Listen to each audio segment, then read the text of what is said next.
जय Hind. Life times के global network के साथ आप सभी जुड़ चुके हैं। मैं हूं आपके साथ मेघा गुप्ता। दिल्ली एनसीआर में रहने वालों के लिए आवश्यक सूचना। ठंड का सीजन शुरू होते ही प्रदूषण का संकट भी दिल्ली के लोगों पर गहरा गया है। सुबह हो या शाम दिल्ली एनसीआर पूरी तरह से वायु प्रदूषण की चपेट में रहता है। AQI यानी एयर क्वालिटी इंडेक्स 400 के पार ही चल रहा है। इसकी वजह से सांस लेने में तकलीफ, आंखों में जलन, चेहरे पे दाने व अन्य हेल्थ रिलेटेड समस्याओं का सामना भी लोगों को करना पड़ रहा है। खतरनाक प्रदूषण स्तर को देखते हुए दिल्ली सरकार कृत्रिम बारिश यानी आर्टिफिशियल रेन करवाने पर विचार कर रही है। यह एकमात्र प्रदूषण को खत्म करने का तरीका है, ऐसा दावा किया जा रहा है। आर्टिफिशियल इंटेलिजेंस के दौर में अब आर्टिफिशियल रेन काफ़ी आम हो गया है। चीन समेत कई देश ज़रूरत पड़ने पर अक्सर इसका इस्तेमाल करते हैं। क्या आप क्लाउड सीडिंग यानी आर्टिफिशियल रेन के बारे में जानते हैं? अगर नहीं तो इस वीडियो को अंत तक देखें, क्योंकि इसमें हम आपको बताने वाले हैं कि आर्टिफिशियल रेन कैसे होती है, इसमें कितना खर्च आता है और इसकी क्या प्रक्रिया रहती है। अब जानें क्लाउड सीडिंग यानी आर्टिफिशियल रेन, जिसे कृत्रिम बारिश के नाम से भी जाना जाता है। असल में इसकी शुरुआत 1945 में हुई थी। अब तक विश्व के 50 देशों में कई बार क्लाउड सीडिंग का इस्तेमाल हो चुका है। भारत में पहली बार 1951 में क्लाउड सीडिंग के जरिए कृत्रिम बारिश कराई गई थी।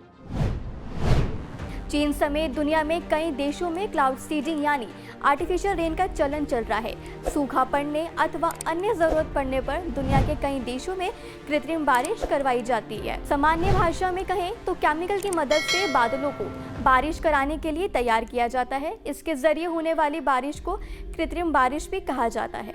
भारत की बात करें तो कृत्रिम बारिश या आर्टिफिशियल रेन कोई आसान प्रक्रिया नहीं है। इसके लिए कई तरह की अनुमति की भी जरूरत होती है। अब जानें कैसे होती है आर्टिफिशियल रेन और क्या है इसकी प्रक्रिया।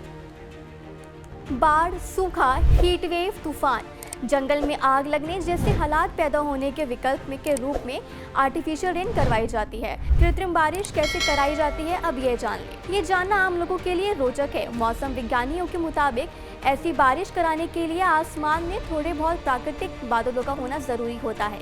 इसके लिए आसमान में विमानों का इस्तेमाल किया जाता है। सिल्वर ऑक्साइड, सॉल्ट और डाइऑक्साइड को आसमान में पहले से मौजूद बादलों में छोड़ा जाता है। इसके बाद पहले से निर्धारित जगह पर इसे गिराया जाता है। इस दौरान विमान को उल्टी दिशा में ले जाते हुए केमिकल को छोड़ा जाता है।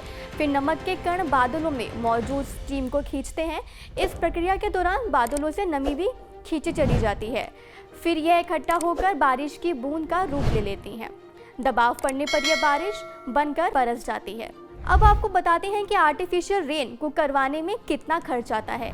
जानकारों की माने तो एक बार आर्टिफिशियल रेन करवाने में 10 से 15 लाख रुपए खर्च हो जाते हैं। कुल मिलाकर दिल्ली में अगर आर्टिफिशियल रेन करवाने में इतना ही खर्च आएगा। हालांकि ये खर्च क्षेत्र और बारिश की मात्रा पर भी निर्भर करता है। अब तक दुनिया में 53 देश इस तरह का इस्तेमाल कर चुके हैं। आपको बता दें कि कानपुर में विमान से इस तरह के आर्टिफिशियल रेन के छोटे ट्रायल भी किए गए हैं, जिसमें कामयाबी भी मिली है। साथ ही जान लें कुछ और अन्य सूचना इसके बारे में।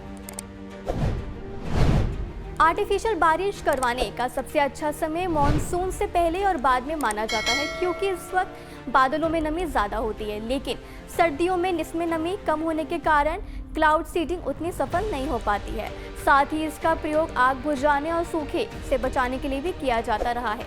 आपको बता दें कि दिल्ली एनसीआर की जहरीली हवा को हटाने के लिए अगले कुछ दिनों में कृत्रिम बारिश यानी आर्टिफिशियल रेन कराई जा सकती है। इसके लिए IIT कानपुर ने ट्रायल भी किया है, जिसकी रिपोर्ट दिल्ली सरकार को सौंपी जा चुकी है। दिल्ली के पर्यावरण मंत्री गोपाल राय ने इसकी पुष्टि भी की है।